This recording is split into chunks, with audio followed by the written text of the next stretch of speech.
GPS Audiovisual Radio. Todos los miércoles a las 19 horas, el protagonista es el cine argentino. En la mirada de Julia Montesoro, un programa con perspectiva de género que nuclea a toda la industria cinematográfica del país. Lo escuchás por Radio Tren Topic.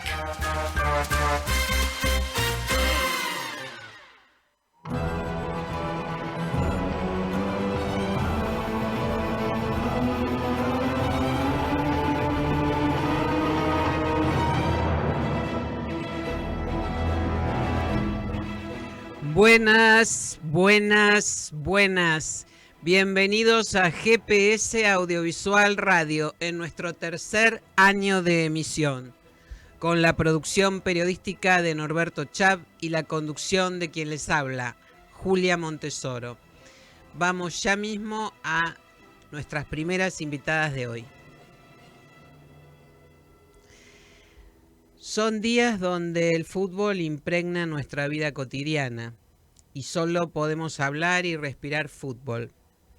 Por eso hoy queríamos comenzar esta edición de GPS Audiovisual Radio con fútbol. Pero no con el seleccionado campeón mundial ni con Messi, sino con el documental México 71, con codirección de Carolina Fernández y Carolina Gil, que ya están con nosotros aquí acompañándonos. Entonces, ellas recrean la primera campaña internacional de un combinado de fútbol femenino argentino. Hola, ¿cómo están? Buenas tardes. Un gusto recibirlas aquí en GPS Audiovisual Radio.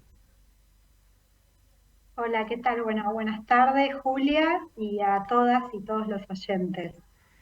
Bueno, Hola, ¿cómo estás? Bueno, es un tema porque las dos son Carolina, así que vamos a tratar de ordenarnos para responder. ¿Cómo apareció ante ustedes la referencia al seleccionado argentino de fútbol de hace medio siglo? Bueno, hola, primero gracias por invitarnos. Apareció porque yo estoy en Vélez, también juego al fútbol y estoy con lo que es la coordinación de fútbol femenino, y un poco para interiorizarme sobre el fútbol femenino, asistí a varias charlas, y en una de estas charlas conocí a dos pioneras y ahí empecé a investigar más sobre la historia. Y ahí es cuando aparece Luqui Sandoval, que es quien las encontró y la que reconstruyó toda esta historia. Ajá. Y Carolina, vos, ¿en qué instancia entrás en todo esto? Bueno, resulta que Carolina Caro, Fernández, ¿no? Perdón. Carito, digamos, decimos Carito, Caro y Carito, ahí está. porque bueno, hay una diferencia de edad entre nosotras. Carito hizo un corto para la facultad sobre la historia, un corto muy bueno que se los recomiendo. Eh, y bueno, y justamente el docente que tutorió el corto era Jorge Leandro Colás, que es socio en la productora. Y bueno, y nosotros estamos muy vinculados al ambiente de fútbol, nos encanta el fútbol, disfrutamos de ver fútbol muchísimo. Ajá. Y trabajamos en relación al fútbol. Y bueno, me contó la historia y como que me enamoré de la historia de una. Dije, aparte era totalmente desconocido, porque si a mí me decían México 71, decía, no, te equivocaste, es México 70. Y bueno, y ahí nos conocimos con Caro, con Emi también, que es otro de los chicos que hizo el guión y asistencia de dirección. Y bueno, y empezamos a pensar en este proyecto. Ajá. ¿Y en qué momento sintieron que tenían para desarrollar un largometraje? Que dijeron, acá hay una historia más allá de esta mujer pionera, ¿no? Mujeres pioneras. Pero digo, ¿cómo ustedes llegan a transformar esto en una historia para ser contada en imágenes? Yo creo que a partir de que surge el cortometraje, en el cortometraje contamos una partecita de todo lo que fue ese mundial, y hablando con ellas, conociéndolas, vimos que detrás de todo había muchísima más historia y ya un cortometraje quedaba corto. Entonces creo que fue ahí cuando nos dimos cuenta que sí, que podía ser un largo, porque la verdad que es o sea, lograron una hazaña en México y tiene todo un camino que se puede contar en su totalidad y queríamos que se cuente así. ¿Y cómo fue la...? Aparte también Sí, perdón. narramos algunas cuestiones desde el presente, de la actualidad del fútbol, del feminismo, o sea, como que había como muchas aristas para trabajar y para hacer un largo. Ujú, ujú. Y eso es entonces, ahora, cuando van hacia el pasado, hacia 1971, ¿no? ¿Cómo reconstruir esa mística, esa imagen de estas mujeres, esa travesía que de algún modo jugaron ellas, ¿no? Bueno, Sí, hay 5 mujeres que nos pudieron dar su testimonio, entre ellos la goleadora, que es Selva Selva, que en el Estadio Azteca le metió 4 goles a las inglesas, muchísimos años antes que Diego, y bueno, y a través de materiales de archivo, de relatos de estas 5 protagonistas que decidieron hablar con nosotras, y de Luqui Sandoval, que bueno, que fue la que, digamos, redescubrió esta historia que estaba olvidada, se va a ir construyendo relatos. Todavía estamos como arrancando la etapa de edición, así que Ujú, bueno, todavía nos falta un camino. ajá. Y sí, sí, sí, sí. no, no, iba a decir eso, que para mí la mística la dan ellas con su relato, porque lo cuentan en primera persona y lo vuelven a vivir, ellas mismas te lo dicen, o sea, no quiero dejar de contarlo porque es volver a vivirlo cada vez que lo cuento. Y creo que en esas palabras, cuando las escuchás, te sorprende, como te llama la atención, querés saber mucho más. Claro. Ahora, además de estos testimonios, tienen otros, implicó muchos viajes, armar esta película. ¿Es un documental puro y duro o combina también con elementos de ficción? Es un documental con entrevistas, material de archivo. Hicimos viaje porque hay 2 mundialistas, una que está viviendo en La Rioja y otra que está viviendo en Córdoba, en Río Ceballos, así que las fuimos a ver a sus propios lugares. Y también tenemos otros entrevistados y entrevistadas, como por ejemplo Ángela Lerena, que nos brindó su testimonio importantísimo. La verdad que se enganchó enseguida con el proyecto cuando le contamos, y nos habla como, bueno, como también desde el presente de la mujer y el fútbol. Ella Ujú, como, bueno, desde el punto de vista de relatora, pero la verdad que brindó un testimonio hablando mucho del papel de la prensa en ese momento, porque si bien en México salían en las notas, acá no salió absolutamente nada, pero nada. ah, La gente no se enteró que existió ese mundial. directamente. O sea que están revelando incluso un episodio histórico, por lo menos para nosotros, ¿no? Aquí en Argentina. Así que deben tener, bueno, su orgullo también allí, ¿no? Ahora, ustedes intuyo por lo que están contando, bueno, Carolina sí, y Carito, que son futboleras Sí, sí, bastante, de cuna, digamos. de Ajá, cuna, ajá. así es. Juegan al fútbol, van a la cancha. Sí, yo juego y sí, voy también a la cancha. Soy hincha fanática de Vélez, así que estoy ahí todos los partidos. Ajá. ¿Y Carito?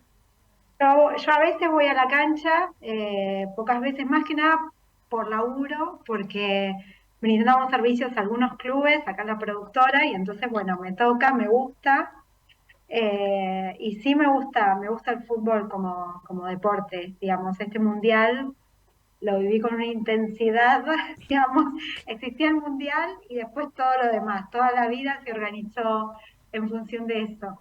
Ajá, ajá.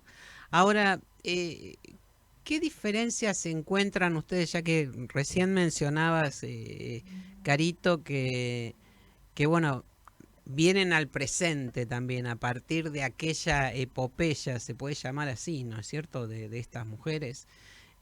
Ustedes traen al presente los temas que atraviesan hoy a las mujeres y en relación al fútbol, ¿no? ¿Qué diferencia sustancial encuentran ustedes entre aquellas mujeres y las de hoy vinculadas al fútbol? Tienen que seguir atravesando obstáculos, tienen que, desde el punto de vista del feminismo, no son bien vistas. No, yo creo que hay diferencias en sí no hay tampoco muchas, porque lo loco es que esto pasó en el 71 y estamos en el 2022 y hay cosas que siguen siendo de la misma forma, que es lo que se apunta obviamente a cambiar. Sí es verdad que a partir del 2019 en el fútbol femenino hubo un cambio bastante fuerte con el Mundial de Francia en el 2019 y se empezaron a televisar más partidos, la prensa se empezó a interiorizar más y la realidad hoy en día es que la mayoría de las nenas chiquitas juegan al fútbol. Y eso creo que empezó a surgir un poco también al empezar a ver en la tele jugadoras de fútbol. Ahora vos ves una propaganda y la propaganda de fútbol femenino. Entonces, creo que eso sí es lo que cambia ahora, que ahora desde muy chiquititas empiezan a jugar al fútbol y era algo que en esa época capaz pasaba porque jugaban de chicas, pero ocultándose bastante de la sociedad y ahora como que no está mal visto jugar al fútbol. Yo creo que yo igualmente estoy en el entorno del fútbol femenino, entonces es como que estoy muy acostumbrada a ver mujeres jugando al fútbol, pero creo que cada vez hay más nenas jugando y creo que esa es la diferencia crucial que se marcó desde que, de ese mundial a este. Y la prensa obviamente que está acompañando mucho más. Ahora el año que viene se juega otro mundial, no sé cómo será el rol de la prensa en ese mundial, pero intuyo que tiene que ser mejor al del 2019 y así cada año. En la industria audiovisual, bueno, Carito Fernández lo sabe muy bien, se habla mucho de la inequidad, ¿no? De género en relación a los ingresos, a las responsabilidades. ¿Qué ocurre en el fútbol? ¿Todavía están ahí en un pantano, digamos? Hay más mujeres que juegan fútbol y que intervienen incluso como árbitros, como jugadoras, no solo en la cancha, quiero decir. Pero, ¿qué ocurre con los ingresos, con las ocupaciones, con lo que tienen que resignar o no para poder seguir adelante con el fútbol? Sí, obvio, hay un Sí, abismo o sea, total. No, el contestamos sueldo, para que mejor. no, iba a decir que el sueldo de una jugadora de primera división, de la primera A, es equivalente al sueldo de un jugador de la división C de masculino. Esa es en este momento el ingreso que puede tener una jugadora. Por eso se dice que es profesional el fútbol de la primera A, pero es semiprofesional, porque bueno, obviamente que el ingreso no le permite quizá a una jugadora poder vivir de eso. O sea, muchas tienen, también depende mucho del club, pero muchas tienen otro trabajo, además del fútbol. Y en tu caso, ¿vos podés vivir del fútbol? No, yo juego amateur. Yo Ah, así con ajá, amigos, más libremente, así que no vivo del fútbol. ajá.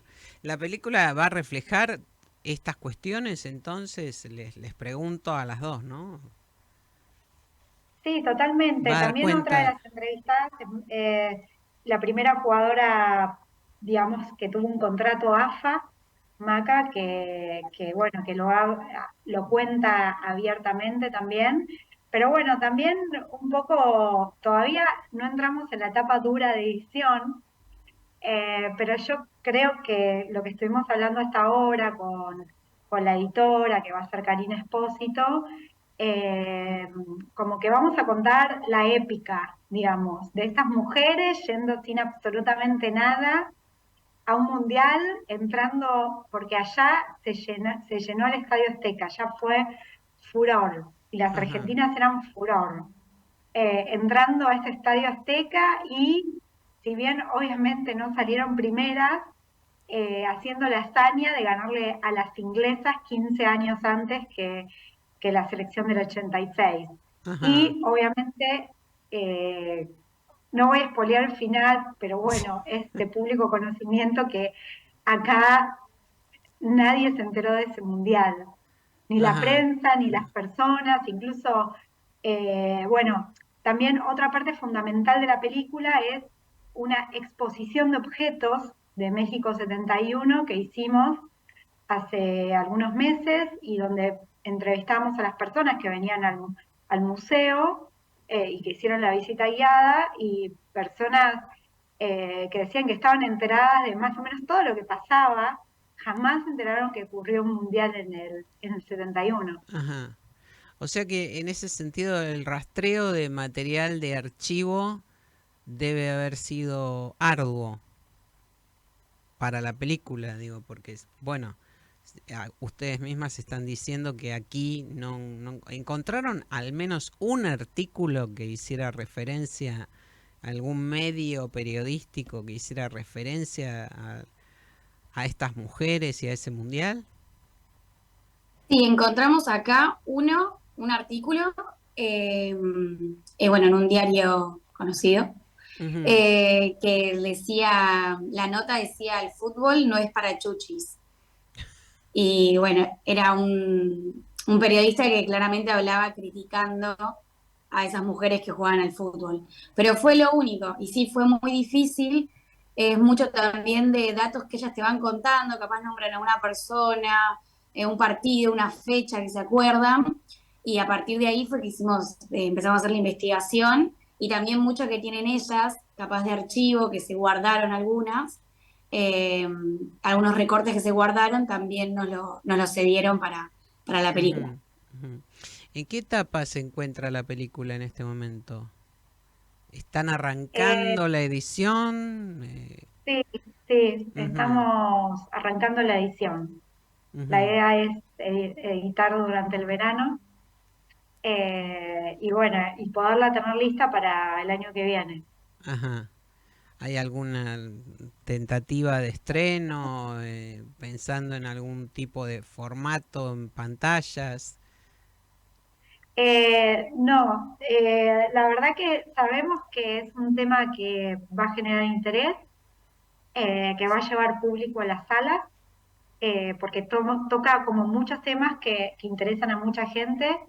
Pero bueno, primero queremos tener la película terminada y también aplicar a algunos festivales.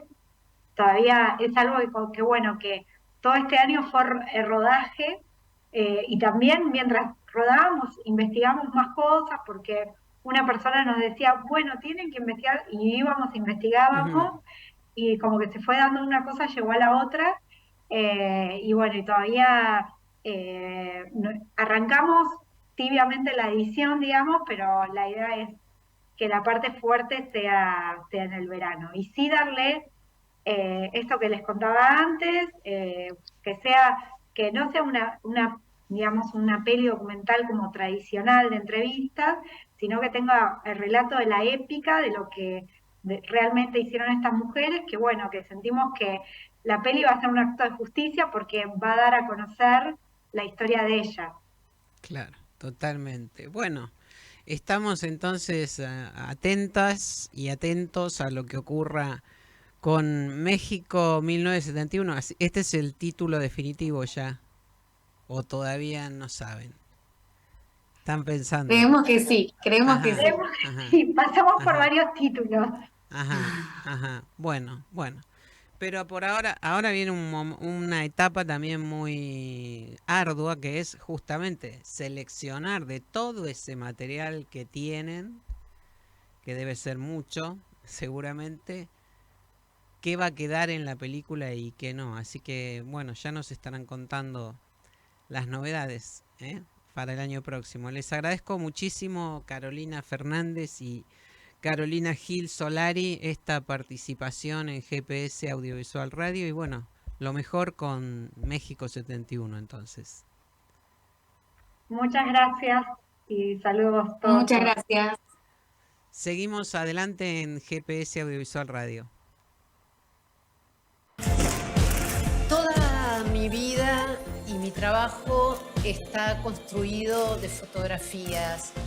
Algunas tienen anécdotas, algunas tienen historias y otras son solamente imágenes. Mi viejo era un tipo súper delirante. Mi vieja quería una vida de lujos. Mi casa se convirtió en un colegio pupilo. Y de repente alguien me veía y me decía, ¿y usted qué hace que no está en la clase de pintura? No, esta es mi casa. El año 76 fue uno de los peores años de mi vida. Vino mi papá para contarme que le habían puesto una bomba y se tenía que ir del país al día siguiente. Había conocido a Daniel Osvaldo García Moreno, que casualmente era el hermano de Charly García. Con Dani las cosas no funcionaban, terminamos separados y yo viviendo con Charly García. Empezar a trabajar como fotógrafa siendo mujer fue algo difícil. El mundo del rock era un mundo de hombres y el de los fotógrafos también.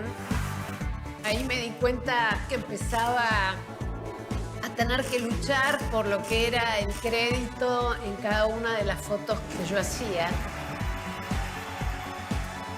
Yo quería tener un lugar dentro del movimiento de rock. Siempre digo que la fotografía me eligió a mí y no yo a la fotografía.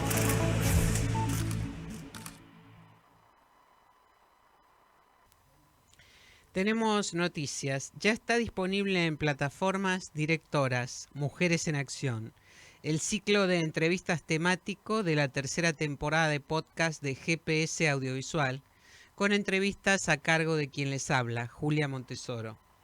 María Aparicio es la protagonista del episodio 25. Directoras, Mujeres en Acción, pone el eje en las realizadoras audiovisuales surgidas esencialmente a partir del nuevo siglo, en la era de los grandes cambios que van desde la implementación de la tecnología digital hasta la perspectiva de género en las formas y en las temáticas abordadas. Desde el lunes 26 de diciembre va a estar disponible el episodio 26 correspondiente a Brenda Taubín. Ella entonces es la protagonista de Directoras, Mujeres en Acción, disponible a partir del lunes 26.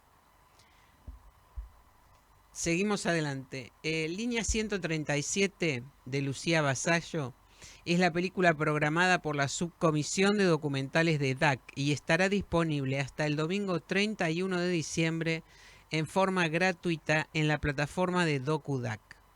La proyección forma parte del ciclo de cine documental online que desde la plataforma de directores argentinos cinematográficos presenta un documental por mes con acceso libre.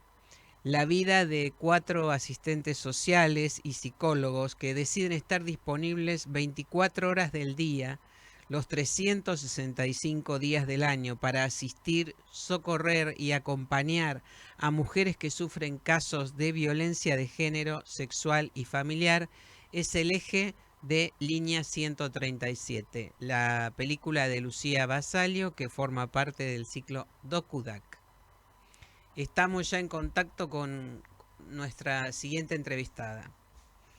Florencia Hueve estrena mañana Paula, una historia dramática que describe el tránsito de una adolescente de solo 14 años en la búsqueda de la aceptación propia, en una sociedad en la que los estereotipos de belleza femeninos resultan cada vez más inalcanzables. Estamos con Florencia Hueve. Es un placer recibirte aquí en GPS Audiovisual Radio. Florencia, gracias por acompañarnos. ¿Cómo estás? Hola, ¿qué tal? Muchas gracias a ustedes por recibirme. Bueno, ya a poquitas horas del estreno, ¿no? de esta película muy, muy impresionante y muy recomendable.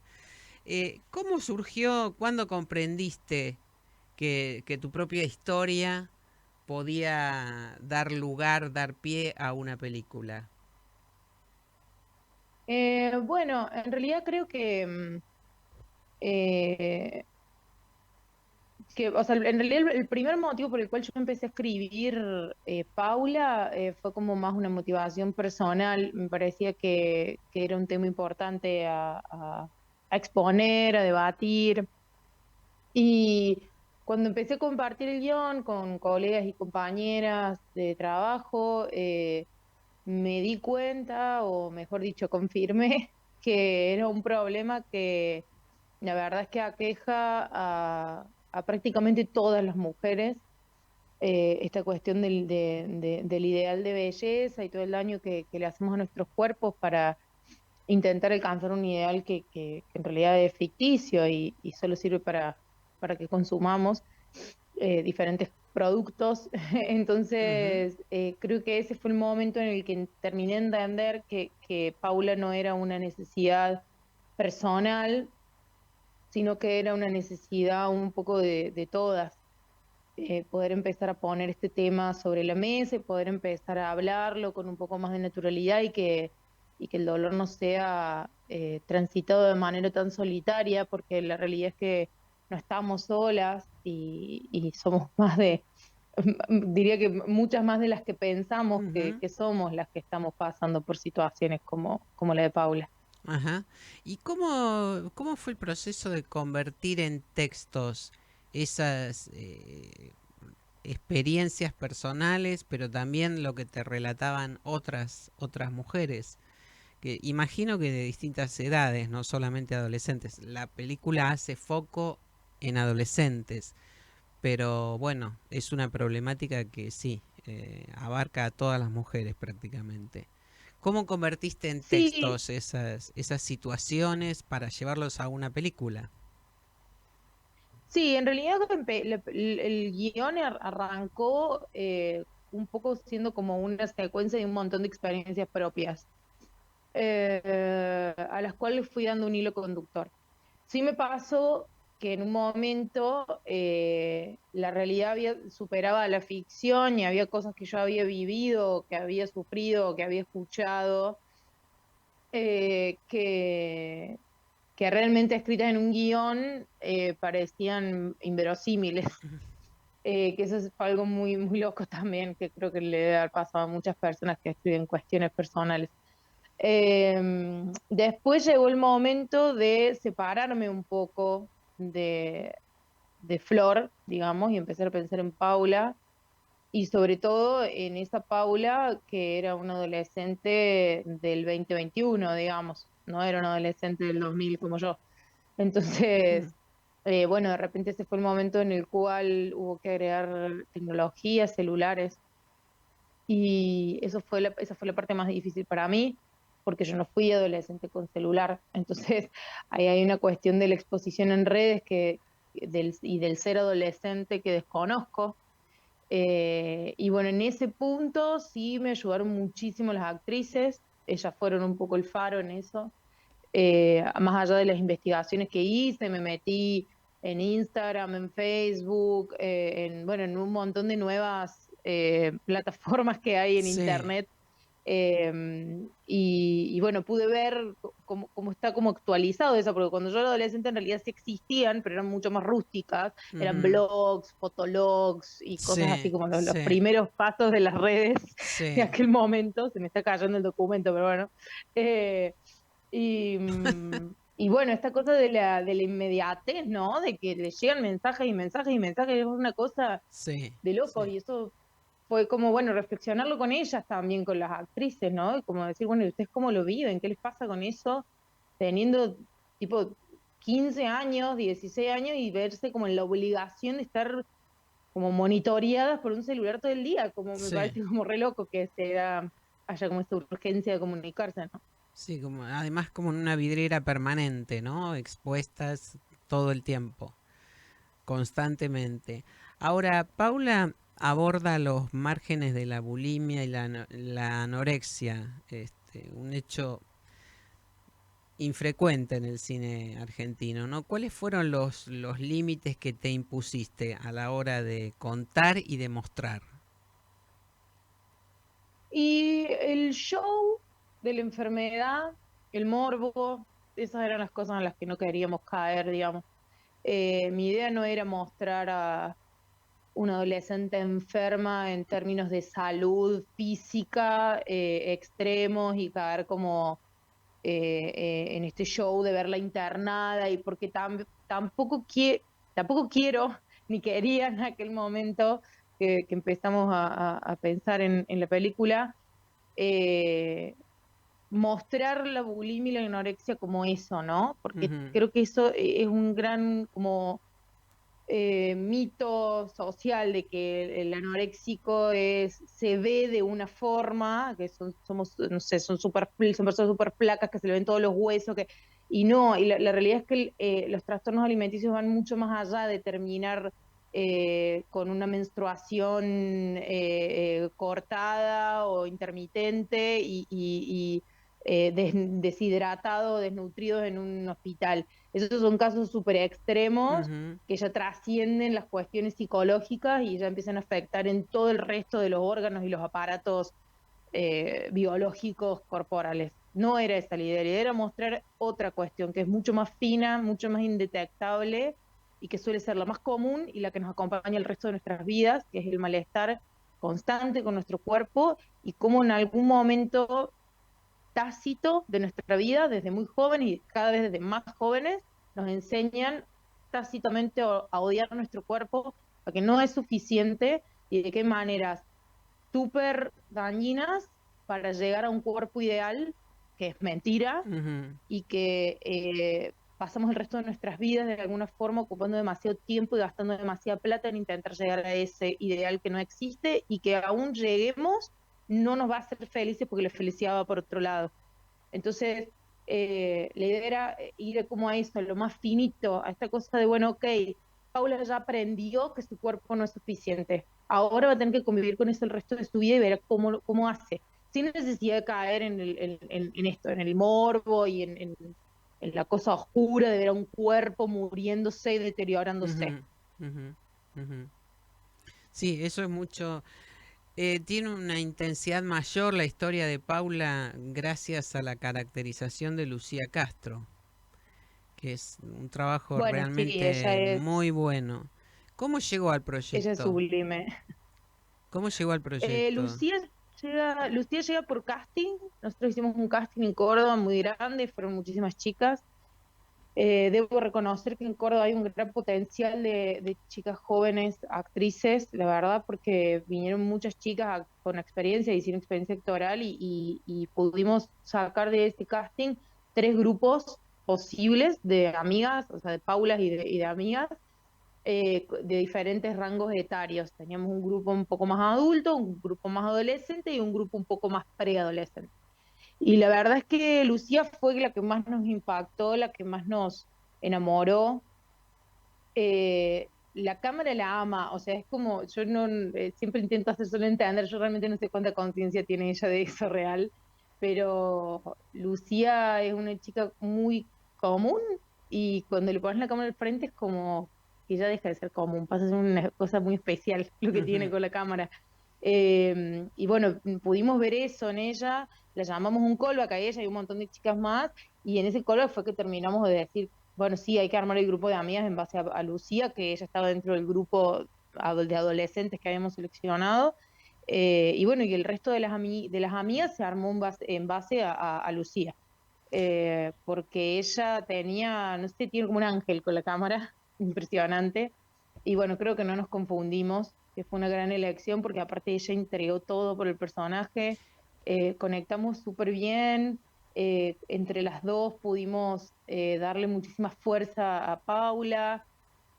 Paula pasó a ser totalmente de ella, que eso era algo que yo también tenía como un poco de miedo, al ser bastante autorreferencial el guión, yo tenía como un poco de miedo de no poder soltarla y Lucía se apropió de Paula totalmente y para mí fue maravilloso y un gran alivio, le puso su impronta, le agregó un montón de gestos, de cosas, le cambió casi todas las palabras de los textos, la modernizó, bueno, el resto de las chicas hizo lo mismo con sus personajes, y eso para mí fue como un gran alivio, sentir que el guión estaba teniendo vida propia. ¿Y cómo trabajaste con ella bueno, recién explicabas que le diste mucha libertad y ella hizo muchos aportes, ¿no? pero el tema del proceso de los cambios corporales, porque también el personaje En- atraviesa dificultades serias con las cuestiones de peso y de imagen, ¿no? sí, en realidad Lucía no modificó su cuerpo para la película. Ni adelgazó ni engordó en ningún momento. Siempre fue ella misma. No, Ujú, nunca se la sometió a una dieta, ni a adelgazar, ni nada. O sea, ella simplemente fue ella toda la peli. Sí ocurre que muchas veces me preguntan cómo hicimos para que hacia el final de la película ella esté más delgada, y en realidad no está más delgada, está igual. Pero creo que es el efecto de lo que estamos contando lo que hace que parezca que está más delgada, digamos. claro. Eh, pero no, sí hablamos mucho al respecto, muchísimo. Compartió ella conmigo un montón de experiencias propias de ella.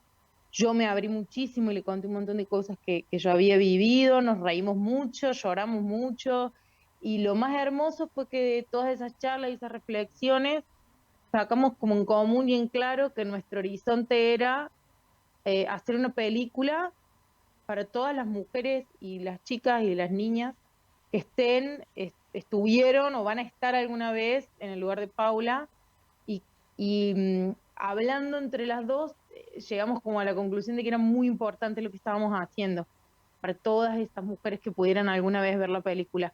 Y eso fue muy hermoso porque fue como un poco nuestra bandera y lo que nos ayudaba todos los días a seguir y seguir, a pesar del COVID y todas las cosas que ocurrieron en medio del rodaje. Era como entre las dos, era todo el tiempo decirnos entre nosotras, es re importante lo que estamos haciendo, es muy importante lo que estamos haciendo. Y eso fue muy hermoso porque también fue un poco como reivindicar o elegir de nuevo creer en la potencia que tiene el cine, ¿no? Ujú. ¿Crees en el cine como herramienta de transformación social? Sí, claro. Creo que ojalá bastara solo con el cine, pero, Mm, pero sí, creo que es una herramienta de transformación social y que es responsabilidad de quienes tenemos el privilegio de poder hacerlo, porque hacer cine es un privilegio, de clase primero y después un privilegio personal también. Entonces, creo que es una responsabilidad que tenemos como realizadores, utilizar el cine como herramienta de transformación social, de reflexión. Me parece que es un rol imprescindible que tiene que cumplir el cine. ujú. Ahora, ¿qué devolución recibiste del público, de quienes ya vieron Paula? Eh, lo más, bueno, en general la peli gusta mucho, pero sí no me sorprendió, pero sí me pareció muy, no sé, o sea, es muy lindo por un lado y muy triste por el otro. La cantidad de mujeres que se me acercan en la salida, en las salas, de todas las edades, pero de Sí. todas. Se me han acercado mujeres de 90 hasta niñas de 15, 16, 12, a contarme tal escena, me pasó lo mismo. Cuando yo en mi época nos hacían usar un corset de no sé qué para los 15, para tener la cintura no sé cómo. Y todas las experiencias de todas esas mujeres de generaciones tan distantes, también un poco te hacen tomar conciencia de lo difícil que va a ser romper con esto, ¿no? Porque Ujú. digo, son tantas generaciones eh, que hemos aprendido, mal aprendido a odiar nuestros cuerpos, a hacernos daño, que es como muy difícil también tener las herramientas para guiar a las que vienen, ¿no? Como, bueno, ¿cómo Sí, ayudo a mi hija, a mi sí. sobrina, a mi nieta, si yo tampoco supe cómo manejarlo? Entonces, bueno, nada, me parece que es lindo que la peli logre que las mujeres salgan de la sala hablando entre ellas de las cosas que les han pasado que tal vez nunca identificaron como violentas, o que simplemente las incorporaron y se siguió porque no había otra. Entonces creo que en ese punto me sentí muy feliz de darme cuenta que la peli estaba logrando un poco esta misión que nos pusimos con Lucía. Es un espejo generacional en varios sentidos. Florencia Webe, muchísimas gracias por esta entrevista y por esta película que recomendamos fervientemente para mujeres y también para hombres, porque hay allí parte de lo que le toca a los hombres en estas cuestiones. Recordemos entonces que Paula desde mañana va a estar en salas de Buenos Aires, Córdoba y de todo el país. Exactamente, los esperamos a todos en el cine. Y bueno, si tienen comentarios o lo que sea, nos pueden encontrar en Instagram, en bombilla.cine, y para nosotros siempre es hermoso poder recibir devolución del público porque hacemos películas para ustedes, así que ahí estaremos al pie del cañón. Bueno, muchísimas gracias y felicitaciones. Seguimos en GPS Audiovisual Radio.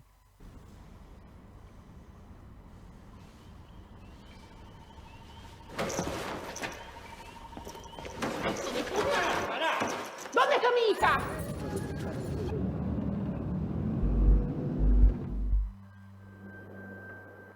El hijo del viento era un chico que tenía la capacidad de correr rapidísimo, corría muy rápido. Tan rápido que ninguno de sus amigos lo podía alcanzar nunca.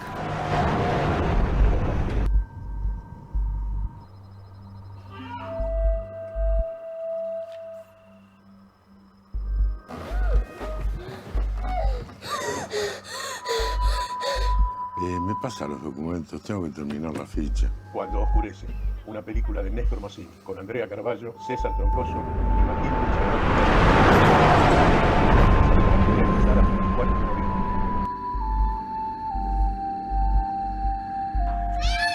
¡Pero Díaz! ¿Qué me importa? ¿Qué a mí qué me importa?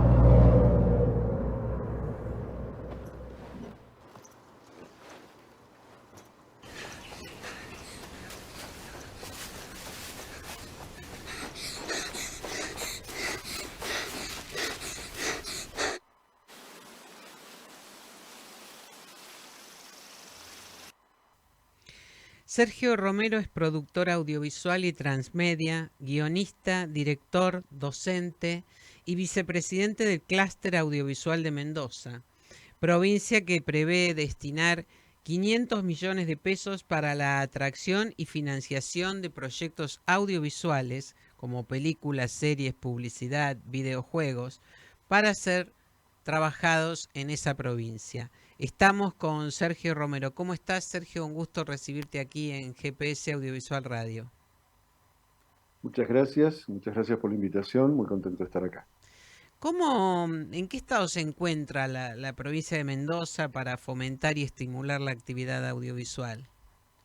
Bueno, la provincia de Mendoza ya viene desde, podríamos decir, en la década del 2010 en adelante, trabajando en pos de generarse como polo audiovisual, como alguna vez lo fue, y por eso nosotros, como simbólicamente retomamos el nombre de Filmandes, que fue la compañía que en los años 40 constituyó un estudio aquí en Godoy Cruz, en la cercanía de la capital de Mendoza, y que produjo varias películas, y nosotros hemos tomado ese símbolo como para poder usarlo como imagen de futuro de lo que volvería a ser un polo audiovisual en el oeste argentino. Y para eso nos constituimos como clúster desde el 2015. Hubo un hecho muy importante que fue la aparición de la ayuda del BID, del Banco Interamericano de Desarrollo, para la constitución del clúster, en donde se generó toda una serie de líneas de formación y de capacitación, fortalecimiento de empresas y tendientes a lo que es inteligencia de mercados e internacionalización. Ese proyecto terminó y estamos en este momento en una nueva etapa de búsqueda y de afinar un poco sobre lo hecho para seguir construyendo. Con otro paso muy importante, que fue la constitución de un soundstage en el distrito 33, que es un distrito en la novena sección de la ciudad de Mendoza, en donde es a su vez un centro que la municipalidad, o sea, nosotros como clúster, otras empresas y la municipalidad y el gobierno de la provincia, en un esfuerzo público-privado, ha instaurado un centro de producción referido a nuevos medios, a nuevas tecnologías e innovación. Ahora, la ley Mendoza Audiovisual propone también el mecanismo de cash rebate para el Exactamente. reintegro del 40% del invertido, ¿no? ¿Se incrementó la Bueno, actividad a partir de la implementación de esta norma?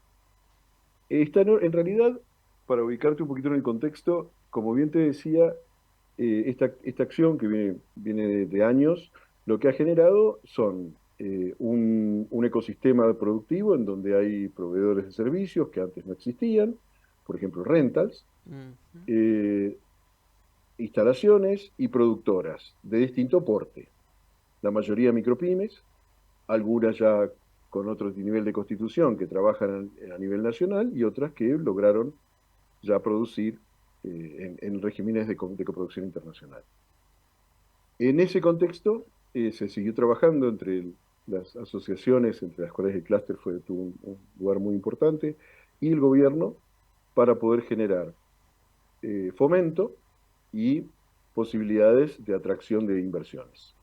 En ese contexto aparece el cash rebate, que acaba de firmarse y se empieza a implementar en 2023. Ah, ajá. O sea que no hay experiencia todavía de utilización del cash rebate. El cash rebate acaba de firmarse y se va a empezar a ejecutar. Está realmente todavía, digamos, se ha lanzado formalmente, pero todavía no hay primera convocatoria y que Ajá. estimamos que va a ser en los primeros meses de 2020. Bueno, no falta tanto entonces, No, digamos. estamos muy Claro, bien y con mucha claro, claro, expectativa. claro.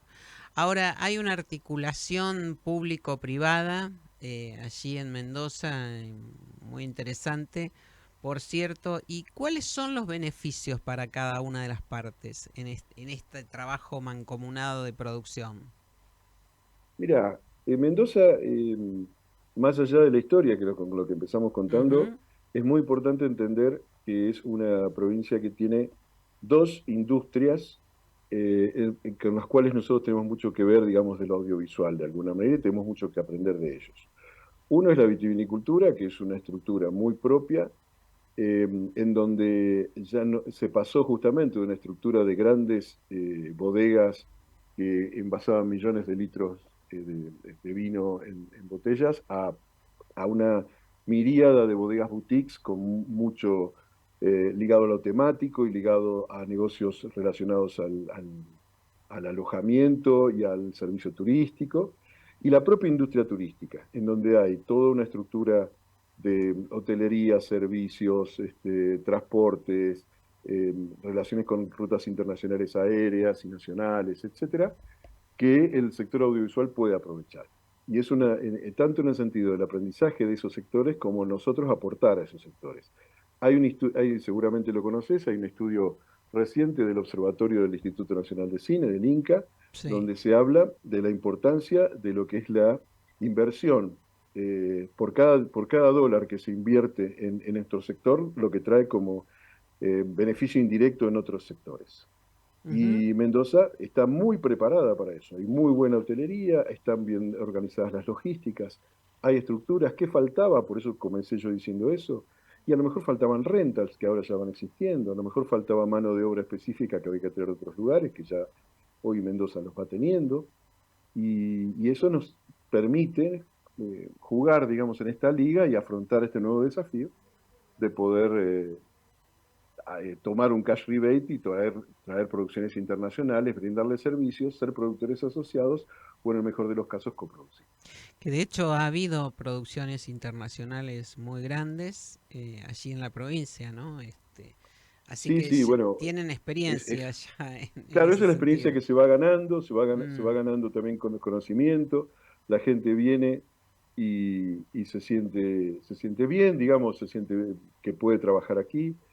Eh, Inclusive, bueno, dentro de esto que te decía que es parte de estas herramientas de desarrollo, tanto el cash rebate como el desarrollo del Soundstage, que es un estudio muy grande que se ha generado y en donde además el clúster ha propiciado la posibilidad de generar un estudio de postproducción de sonido preparado para Dolby Atmos, que ya ujú. está instalado, Por lo tanto, todo eso le da posibilidad a que los productores, tanto nacionales como internacionales, puedan venir y tener una posibilidad de trabajo cierto a un nivel profesional correspondiente para hacer su producción.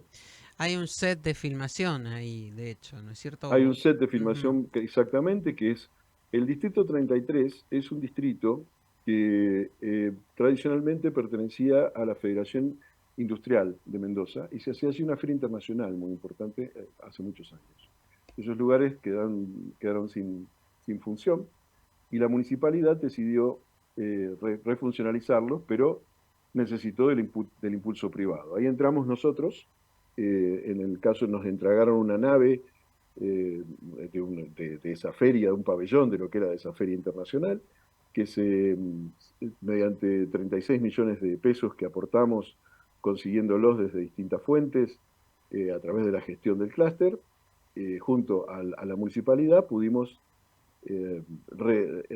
reformar esa nave y generar lo que es un estudio y un soundstage de dimensiones muy importantes, que están ya en función de poder trabajar en ellos y estamos en la idea de poder seguir consiguiendo financiamiento para poder seguir equipándolo y cubriendo las partes que todavía no hemos logrado. Claro. Ahora, ¿y qué perspectivas vislumbrás para el 2023? Digo, se va a registrar, se va a implementar todo esto en lo que están trabajando, va a haber nuevas líneas de créditos, de fomento para el sector. Sí. Nosotros, justamente un poco lo que te contaba antes, estamos en una nueva etapa.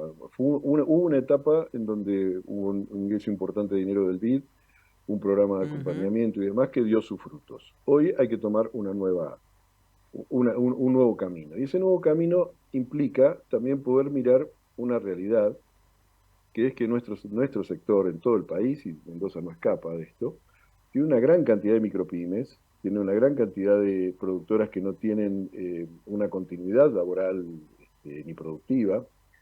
Hay otras que sí, dando servicios y produciendo, y otras que finalmente sí ya están constituidas y producen a nivel de coproducción y demás y se mantienen trabajando. Entonces, una de las cosas que nosotros pensamos es que durante la primera etapa hubo una muy importante focalización en lo que fue inteligencia de mercados e internacionalización.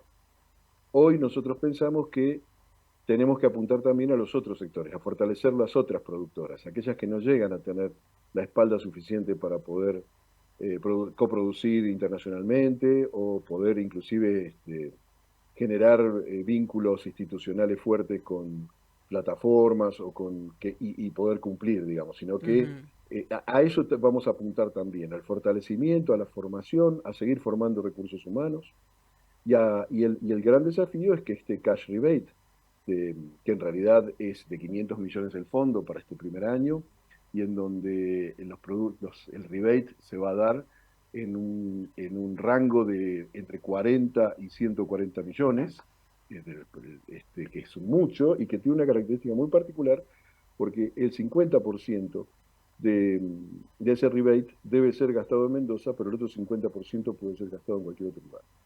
Entonces, eso nos abre, hay mucho interés de muchísimas productoras de distinto porte, nacionales e internacionales, que nosotros nos hemos encargado de difundir este rebate y están expectantes junto a sus eventuales socios mendocinos, porque para que esto funcione tiene que haber un socio mendocino.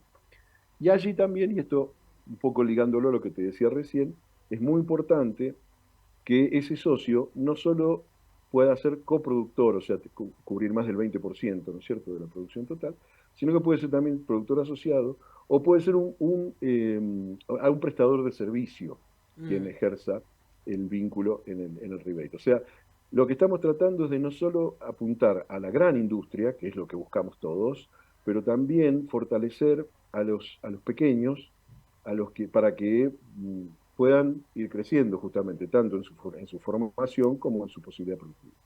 Sí, sobre todo con la demanda que existe actualmente de contenidos, ¿no? Audiovisuales, y digo, en ese sentido Mendoza tiene mucho para ofrecer.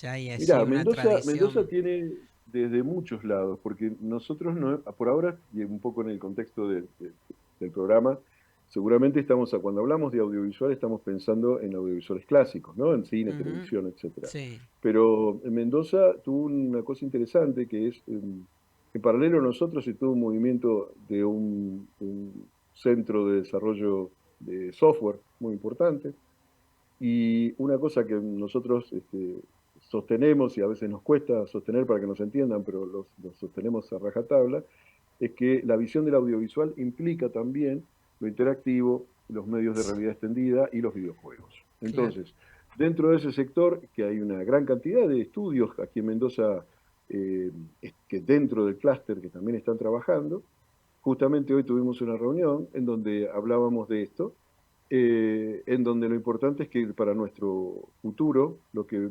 visualizamos es tratar de encontrar las sinergias, porque si bien son partes de un mismo sector, las dinámicas a veces de financiamiento, las dinámicas de funcionamiento son diferentes, pero hay muchas cosas que sí se comparten. Entonces lo que estamos buscando es justamente encontrar esos puntos para compartir y para generar sinergia y empujar todo. Bueno, menuda tarea, pero muy muy interesante, y en una provincia muy pujante, con una historia audiovisual cinematográfica muy desarrollada. Eso lo sabemos perfectamente. Sergio Romero, vicepresidente del Clúster Audiovisual de Mendoza, muchas gracias por tu participación en GPS Audiovisual Radio. Vamos a seguir con la actividad audiovisual mendocina, que realmente es mucha y es muy interesante todo lo que están planteando.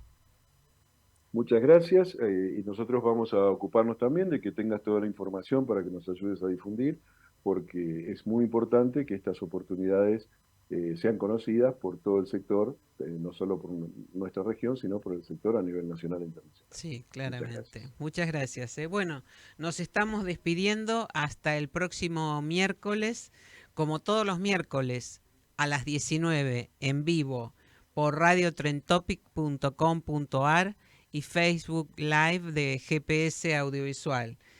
Todo el cine argentino, todo el audiovisual argentino, aquí en este programa, sus actores, sus hacedores, están todos aquí día a día, programa a programa, semana a semana. Nos despedimos entonces, gracias por acompañarnos, les deseamos unas muy felices fiestas y aquí estaremos el próximo miércoles a las 19 en Radio Trend Topic. Y ya saben, como decimos siempre, vean cine argentino. Hasta la semana que viene. Gracias.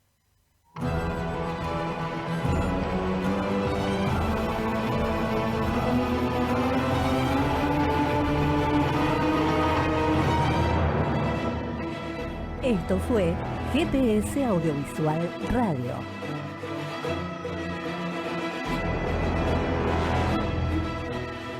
Los esperamos el próximo miércoles a las 19 horas por Radio Trend Topic.